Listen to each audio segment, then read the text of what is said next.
bem? Estamos aqui mais uma vez para falar com vocês. Eu sou a Delma Figueiredo, gastroenterologista infantil. E hoje nós vamos falar sobre doença do refluxo gastroesofágico. Aquilo que a gente ouve tanto por aí se falar, né? Meu filho tem refluxo.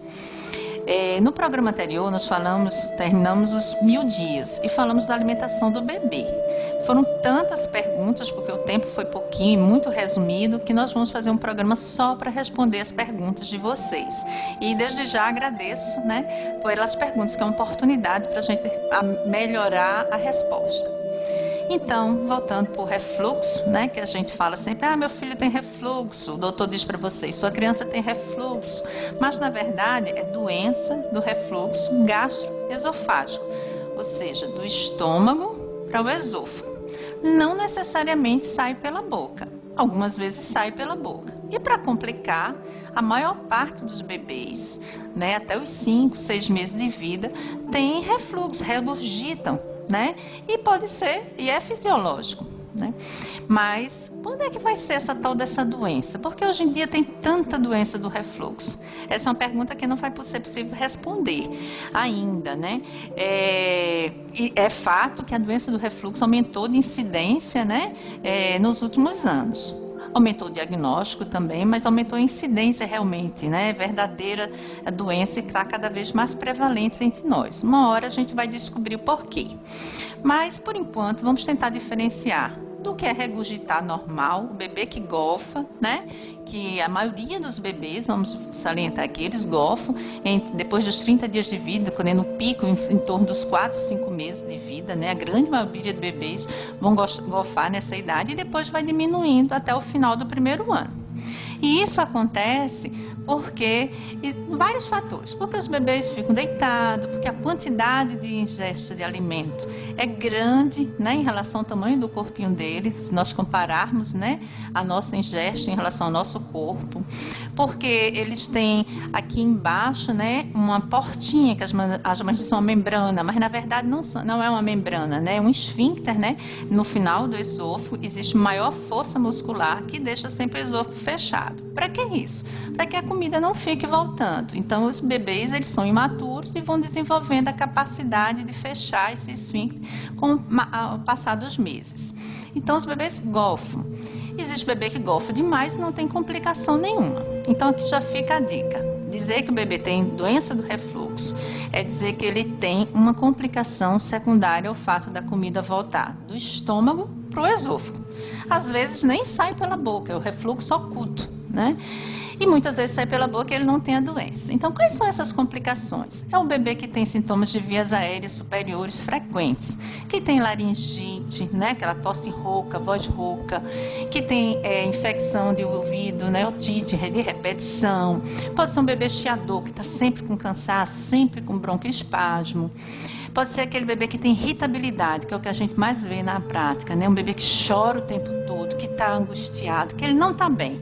Esse choro piora quando a criança deita, às vezes ele engasga, mesmo deitado, mesmo longe da amamentação. A mãe vê que a comida está voltando, às vezes o bebê vomita, às vezes ele engole, às vezes ele tosse. É um bebê que sempre está sofrendo, né? Então, esse bebê, ele tem complicação secundária ao refluxo. E isso fica bem claro aqui, que só o pediatra daquela criança pode afirmar. Não é um diagnóstico que a mãe pode dar, ou que o vizinho pode dar. Tem que ser o acompanhamento pelo seu pediatra. Então, o que é que a gente faz com esse bebê? Vou ensinar aqui as medidas anti-refluxo, porque medicação mesmo só durante a consulta que vai se avaliar se entra ou não com medicação. Então, hoje nós vamos usar aqui a Thaís novamente, né, que é nosso bebê, e dizer que nunca, mas nunca mesmo que o seu cansaço seja grande, amamente seu bebê deitado. Procure sempre sentar para amamentar seu bebê e sempre numa posição assim, inclinada. Evite que o bebê fique deitado. Pode ser qualquer posição da amamentação, ou essa, ou a cavaleiro, o que você precisar. Mas o bebê que tem refluxo, ele tem que mamar bem elevado, né? Depois da amamentação, deixar 30 minutinhos em pé, nessa posição. Às vezes nos bebês maiores eles não querem mais ficar assim, a gente segura dessa forma, né? Mas sempre levantado, tá bom? Esses 30 minutos são muito importantes, a gente vai utilizar da gravidade para que ajude a esvaziar esse estômago, né? E que a comida não volte tanto. Então a gente já vai deitar o bebê com o estômago parcialmente esvaziado. E quando nós deitarmos, vamos utilizar sempre um travesseiro anti-refluxo, que é essa rampinha aqui. Então, da cintura para cima, né? Não é só a cabeça, tudo fica em cima do travesseiro anti-refluxo. A mãe pode também levantar o pé do berço. Então, tem berço que é autorregulável. A gente levanta e tem berço que a gente vai botar um adaptador no chão, gente. Não é debaixo do travesseiro, nem essa adaptação é debaixo do colchão. Vamos botar bem no chão mesmo, tá bom? Então põe lá um bloco, alguma coisa que levante o berço 15 centímetros do chão.